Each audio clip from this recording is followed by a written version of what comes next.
So hello everyone, मैं हूं आपका दोस्त Sachin Sharma. All exam place पर आप सभी दोस्तों का बहुत स्वागत करता हूं और आशा करता हूं आप सभी दोस्त पहले की तरह बहुत बढ़िया होंगे। डेली करंट अफेयर्स की हमारी आज की सीरीज़ में हम 15 सितंबर 2020 के सभी इंपॉर्टेंट करंट अफेयर्स के क्वेश्चंस का डिस्कशन करेंगे। ये questions bank, SSC, railway, NTPC, railway group D, Vyapam, state PSC जैसे एग्जाम्स में आपके लिए बहुत ही ज़्यादा इंपॉर्टेंट साबित होने वाले हैं। वीडियो को शुरू करने से पहले आपको बता देना चाहता हूं, ऑल एग्जाम प्लेस आपके लिए लाया है एमपी पुलिस का कोर्स। आपके जैसे बहुत से छात्र हमारा ये कोर्स ज्वाइन कर चुके हैं। अगर आप हमारा एमपी पुलिस का कोर्स ज्वाइन करना चाहते हैं तो नीचे दिए गए नंबर्स पर कॉल या एसएमएस करके अपना रजिस्ट्रेशन करा सकते हैं और अपनी एमपी पुलिस की तैयारी को और भी बेहतर बना सकते हैं। वीडियो के एंड में मैं आपसे डेली करंट अफेयर्स का एक क्वेश्चन पूछूंगा जिसका जवाब आपको कमेंट सेक्शन में देना है। तो चलिए हम शुरू करते हैं अपना आज का लेसन। हमारा आज का पहला प्रश्न है कि US Open men's 2020 tennis tournament किसने जीता है। दोस्तों, रिसेंटली ऑस्ट्रिया के डोमिनिक थिएम ने 2020 के यूएस ओपन टूर्नामेंट में अलेक्जेंडर ज्वेरेव को हरा करके मेंस सिंगल का खिताब जो है ये अपने नाम कर लिया है। डोमिनिक थिएम का ये पहला ग्रैंड स्लैम खिताब है। दोस्तों, बात करें यूएस ओपन वुमेन सिंगल के खिताब की तो जापान की नाओमी ओसाका ने 2020 यूएस ओपन टेनिस टूर्नामेंट में बेलारूस की विक्टोरिया और अजारेंका को हरा करके वुमेन सिंगल का खिताब जो है अपने नाम कर लिया है। ये विश्व की नंबर 4 खिलाड़ी हैं। 2018 का यूएस ओपन और 2019 का ऑस्ट्रेलियन ओपन खिताब भी जो है इन्होंने अपने नाम किया था। अब तक जो है 3 ग्रैंड स्लैम खिताब जीतने वाली ये पहली एशियाई खिलाड़ी बन गई हैं। दोस्तों, इस बार का यूएस ओपन काफ़ी चर्चा में भी रहा क्योंकि जो दुनिया के नंबर 1 टेनिस खिलाड़ी हैं नोवाक जोकोविच, उनको जो है उनकी एक गलती की वजह से इस टूर्नामेंट से बाहर कर दिया गया था। ये क्वेश्चन जो है आपसे परीक्षा में पूछा जा सकता है, तो ये कहानी भी मैं आपको बताता हूँ कि दरअसल हुआ क्या था। ये लगातार 29 मैचों से जो है ये जीतते चले आ रहे थे और इनका जो विजय रथ है वो यहाँ आकर रुक गया। दोस्तों, 18वां ग्रैंड स्लैम खिताब जीतने का सपना भी जो है इनका अधूरा रह गया। दरअसल हुआ ये था कि मैच के दौरान जो इनके प्रतिद्वंदी थे ये इनसे पीछे चल रहे थे और गुस्से में इन्होंने जो है बेस लाइन होती है जहाँ पर टेनिस का खिलाड़ी जो होता है जहाँ पर खड़ा होता है, उस लाइन से खड़े होकर इन्होंने पीछे की तरफ जो है जो टेनिस की ये जो गेंद होती है इस गेंद को पीछे की तरफ मारा। इन्हें ध्यान नहीं था कि पीछे जो है वो एक महिला खड़ी हुई है, महिला लाइन जज खड़ी हुई है। सीधे बॉल जो है जाकर के उनकी गर्दन में लगी और इसके बाद में जो है इस प्रतियोगिता से नोवाक जोकोविच जो है इन्हें बाहर कर दिया गया और इनका जो है इस बार का ग्रैंड स्लैम जीतने का सपना जो है ये अधूरा रह गया। ग्रैंड स्लैम की बात करें दोस्तों तो साल भर में, वर्ष भर में 4 ग्रैंड स्लैम होते हैं। पहला होता है ऑस्ट्रेलियन ओपन, दूसरा होता है फ्रेंच ओपन, तीसरा होता है विंबलडन और चौथा होता है यूएस ओपन। सबसे पहले आता है ऑस्ट्रेलियन ओपन। इसकी शुरुआत की बात करें दोस्तों तो 1905 से इसकी शुरुआत हुई थी। फ्रेंच ओपन की बात करें तो 1891 से इसकी शुरुआत हुई थी। इसको एक और नाम से जाना जाता है, ये नाम भी याद रखिएगा क्योंकि परीक्षा में ये भी पूछा जा चुका है कि रोलैंड गैरोस नाम से किस टूर्नामेंट को या किस ग्रैंड स्लैम को जाना जाता है। तो फ्रेंच ओपन जो है इसे रोलैंड गैरोस के नाम से भी जाना जाता है। इसके बाद आता है विंबलडन। तो विंबलडन जो है इसकी शुरुआत हुई थी 1877 में और सबसे पुराना यही है। फिर आता है यूएस ओपन। यूएस ओपन जो है इसकी शुरुआत हुई थी वर्ष 1881 से। ये सभी क्वेश्चंस आपसे एग्जाम्स में पूछ चुका है तो इन्हें आप याद रखिएगा। ऑस्ट्रेलियन ओपन और यूएस ओपन जो है ये हार्डकोर कोर्ट में खेला जाता है। फ्रेंच ओपन की बात करें तो ये मिट्टी में खेला जाता है। विंबलडन की बात करें तो ये घास में खेला जाने वाला ग्रैंड स्लैम टूर्नामेंट है। तो ये जो इम्पोर्टेंट फैक्ट हैं जो हमेशा परीक्षाओं में पूछे गए हैं, अलग अलग परीक्षाओं में पूछे गए हैं, उन सभी क्वेश्चंस को मैंने एक ही वीडियो में जो है संलग्न कर दिया है। और अगर आपने इसे ध्यान से नहीं सुना हो तो फिर से वीडियो को रिवाइंड करके देख सकते हैं या फिर अपने पास जब करंट के आप किसी के भी वीडियो देख रहे हो तो अपने पास में एक कॉपी रखा करिए और उसमें शॉर्ट नोट बनाते जाया करिए ताकि आप जिस भी परीक्षा की तैयारी कर रहे हैं उसके पहले एक बार उसका रिवीजन कर सकिए। रिवीजन मस्ट है। अगर आप कितना भी अच्छा क्यों ना पढ़ते हो, अगर आप रिवीजन नहीं कर रहे हो तो लगभग असंभव है कि आप जो है उस परीक्षा में सफल हो पाएँ। लौटते हैं प्रश्न पर। प्रश्न में पूछा है कि हाल ही में US Open men's 2020 tennis tournament किसने जीता है? तो ये जीता है ऑस्ट्रिया के बी डोमिनिक थिएम ने। अगला प्रश्न है दोस्तों हमारा कि विश्व हिंदी दिवस कब मनाया जाता है? दोस्तों प्रत्येक वर्ष 14 सितंबर को हमारे देश में हिंदी दिवस के रूप में मनाया जाता है। साथ ही हमारे देश की आधिकारिक भाषा के रूप में हिंदी का प्रचार प्रसार करने के लिए जो है इस दिवस को मनाया जाता है।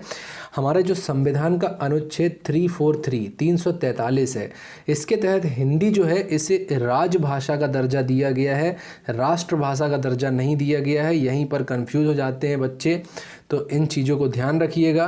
पहला हिंदी दिवस वर्ष 1953 में मनाया गया था, 1953 में मनाया गया था।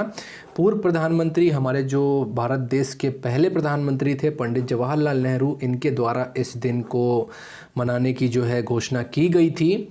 हिंदी जो है दोस्तों ये दुनिया की चौथी सर्वाधिक बोले जाने वाली भाषा है और वर्ष 1949 में 14 सितंबर को हमारी जो संविधान सभा थी इनके द्वारा देवनागरी लिपि में लिखी गई हिंदी जो है इसको है जो है भारतीय गणराज्य की आधिकारिक भाषा के रूप में मान्यता दी गई थी या अपनाया गया था।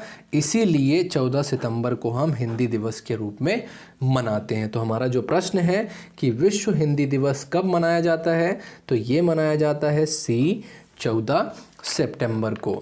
अगला प्रश्न है हमारा आईपीएल 2020 का पहला मुकाबला किस स्थान या किस शहर में खेला जाएगा? दोस्तों आप सभी को पता है इंडियन प्रीमियर लीग यानी आईपीएल 2020 के 13वें एडिशन या संस्करण का आयोजन 19 सितंबर से संयुक्त अरब अमीरात यूनाइटेड अरब अमीरात में खेले जाने वाले हैं। फाइनल मुकाबला इसका 10 नवंबर 2020 को खेला जाएगा। 53 दिनों तक चलने वाले इस टूर्नामेंट में फाइनल को मिला करके कुल 60 मैच खेले जाएंगे और आईपीएल के इतिहास में पहली बार ऐसा होगा जब फाइनल मुकाबला वीकेंड पर नहीं खेला जाएगा। पहला मैच जो है ये अबू धाबी में पिछली बार की उप विजेता चेन्नई सुपर किंग और विजेता मुंबई इंडियंस के बीच में खेला जाएगा। तो ये सारी चीज़ें याद रखिए आप। जैसे ही आईपीएल स्टार्ट होंगे मैं एक वीडियो लेकर के आऊँगा, उसमें मैं सारी बातें जो करूँगा। फिर इसके बाद में जब आईपीएल समाप्त होंगे तो उसके बाद भी हमारी परीक्षाओं में जो प्रश्न पूछे जा सकते हैं आईपीएल से, उन सभी क्वेश्चंस को भी मैं लेकर के आऊँगा।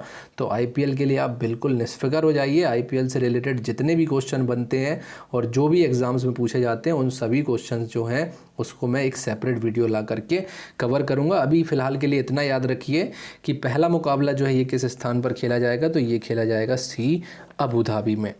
अगला प्रश्न है हमारा मध्य प्रदेश के किस जिले में डीआरडीओ की एक प्रयोगशाला खोली जाएगी? दोस्तों रिसेंटली मध्य प्रदेश के मुरैना जिले के कैलारस जौरा क्षेत्र में 2000 करोड़ रुपए की लागत से डीआरडीओ का एक अनुसंधान प्रयोगशाला जो है ये खोली जाने वाली है।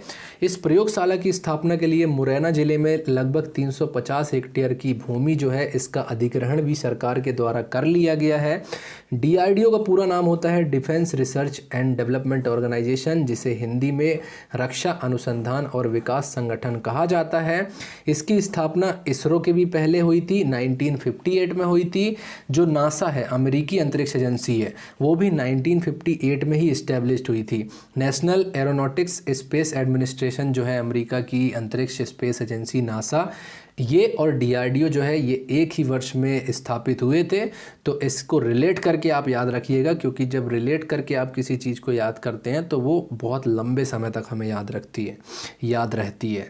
तो दोस्तों डीआरडीओ जो है इसका काम क्या होता है? इसका काम होता है डिफेंस इक्विपमेंट बनाना। साथ ही हमारी जो तीनों सेनाएं हैं इनके लिए आधुनिक पीढ़ी के हथियारों का निर्माण जो है ये डीआरडीओ के द्वारा ही किया जाता है। डीआरडीओ का मोटो है बलस्य मूलम विज्ञानम, जो रक्षा मंत्रालय जो हमारी मिनिस्ट्री ऑफ डिफेंस है इसके अंतर्गत ये कार्य करती है। आपके लिए कुछ क्वेश्चंस हैं डीआरडीओ से रिलेटेड। आपको सबसे पहले ये बताना है कि डीआरडीओ का हेडक्वार्टर कहाँ है और वर्तमान में डीआरडीओ के अध्यक्ष कौन है। लौटते हैं प्रश्न पर। प्रश्न में पूछा है मध्य प्रदेश के किस जिले में डीआरडीओ की एक प्रयोगशाला खोली जाएगी? तो ये खोली जाएगी बी मुरैना में। अगला प्रश्न है हमारा किस वर्ष तक भारत उर्वरक उत्पादन में आत्मनिर्भर बन जाएगा? दोस्तों रिसेंटली हमारे रसायन और उर्वरक मंत्री DV सदानंद गौड़ा जी ने कहा है कि भारत 2023 तक उर्वरक यानी फर्टिलाइज़र के उत्पादन में आत्मनिर्भर हो जाएगा। और उर्वरक यानी फर्टिलाइज़र जो है दोस्तों, इसके प्रोडक्शन को बढ़ाने के लिए हमारे देश में 40,000 करोड़ रुपए की निवेश के साथ में नई उर्वरक विनिर्माण इकाइयाँ जो हैं ये स्थापित की जा रही हैं। तो फर्टिलाइज़र जो होता है, उर्वरक जो होता है, इसके क्षेत्र में जो है हमारे देश को आत्मनिर्भर बनाने के लिए सरकार का ये बहुत ही अच्छा कदम है, क्योंकि अभी तक हम फर्टिलाइज़र जो हैं ये दूसरे देशों से ख़रीदते हैं। अगर इसमें हम आत्मनिर्भर हो जाते हैं तो हमारे जो देश की करेंसी है, या जो हमारे देश के जब हमारे यहाँ व्यापार लगेगा, या फिर हमारे यहाँ जब ये विनिर्माण इकाइयाँ खोली जाएंगी, तो कहीं ना कहीं इससे हमारे देश के लोगों में ही रोज़गार जो है ये उत्पन्न होगा। और कहीं ना कहीं इससे भी बेरोज़गारी की समस्या में कुछ मामले में जो है समाधान पाने में हमारे देश को मौका मिलेगा। तो हमारा जो प्रश्न है कि किस वर्ष तक भारत उर्वरक उत्पादन में आत्मनिर्भर बन जाएगा, तो हमारा सही उत्तर है C 2023। अगला प्रश्न है हमारा, हाल ही में आंतरिक अफगान वार्ता का आयोजन जो है ये किस स्थान पर किया गया। दोस्तों, हाल ही में आंतरिक अफगान वार्ता का आयोजन दोहा में किया गया। ये वार्ता वीडियो टेलीकॉन्फ्रेंसिंग के माध्यम से आयोजित की गई। आप सभी को पता है कोरोना वायरस महामारी ने, पेंडेमिक ने पूरी दुनिया में जो है आज जो भी बैठकें आयोजित की जा रही हैं, लगभग सभी बैठकें जो है ये वीडियो टेलीकॉन्फ्रेंसिंग के माध्यम से ही आयोजित कराई जा रही हैं। तो ऐसे में भी यही हुआ है, इस बैठक को भी जो है वीडियो टेलीकॉन्फ्रेंसिंग के माध्यम से आयोजित किया गया। भारतीय विदेश मंत्री S जयशंकर ने भारत की ओर से इस बैठक में भाग लिया। इसके लिए कतर के विदेश मंत्री जो हैं मोहम्मद बिन अब्दुल्ला बिन जमीम यानी इन्होंने हमारे विदेश मंत्री जी को इनवाइट किया था कि वो जो है इस बैठक में भारत की तरफ से भाग लें। इस बैठक में जो हमारे विदेश मंत्री हैं श्री S जयशंकर जी, इन्होंने भारत और अफ़गानिस्तान की जो सदियों पुरानी दोस्ती है, या हमारे भारत और अफ़गानिस्तान के बीच में जो सदियों पुराने संबंध रहे हैं, इन पुराने संबंधों से जो है इस वार्ता में सभी लोगों को अवगत कराया। तो हमारा जो प्रश्न है कि हाल ही में आंतरिक अफगान वार्ता का आयोजन किस स्थान पर किया गया, तो ये किया गया है A दोहा में। लास्ट वीडियो में दोस्तों मैंने आपसे एक प्रश्न पूछा था कि कर्नाटक के हुबली रेलवे स्टेशन का परिवर्तित नाम क्या होगा। तो दोस्तों, कर्नाटक का जो हुबली रेलवे स्टेशन है, अब इसका परिवर्तित नाम होगा श्री सिद्धरूधा स्वामी जी रेलवे स्टेशन। सिद्धरूधा स्वामी जी जो थे दोस्तों, ये कर्नाटक के एक बहुत ही फेमस संत थे, हिंदू संत थे और एक दार्शनिक थे। तो जो लास्ट वीडियो में मैंने आपसे क्वेश्चन पूछा था उसका सही उत्तर है सिद्धरूधा स्वामी जी रेलवे स्टेशन। आज के लिए आपका प्रश्न है कि मध्य प्रदेश में प्रधानमंत्री आवास योजना ग्रामीण के तहत पिछले दिनों हमारे जो माननीय प्रधानमंत्री महोदय हैं, इनके द्वारा कितने लाख घरों का उद्घाटन किया गया है। तो इस प्रश्न का उत्तर जो है आपको कमेंट बॉक्स में देना है। यहीं पर समाप्त होता है हमारा आज का लेसन। उम्मीद करता हूँ आपको करंट अफेयर्स की हमारी ये सीरीज़ पसंद आ रही होगी। अगर आप हमारे चैनल पर नए हैं और अभी तक आपने हमारे इस चैनल को सब्सक्राइब नहीं किया है, तो अभी इस चैनल को सब्सक्राइब करें, वीडियो को लाइक करें और ज़्यादा से ज़्यादा अपने दोस्तों से शेयर करें। अगर आपने हमारे इस चैनल को सब्सक्राइब कर दिया है तो आप सभी का हृदय से धन्यवाद। आपसे मिलेंगे अपने अगले वीडियो में, तब तक के लिए नमस्कार, जय हिंद, जय Bharat and thanks for watching.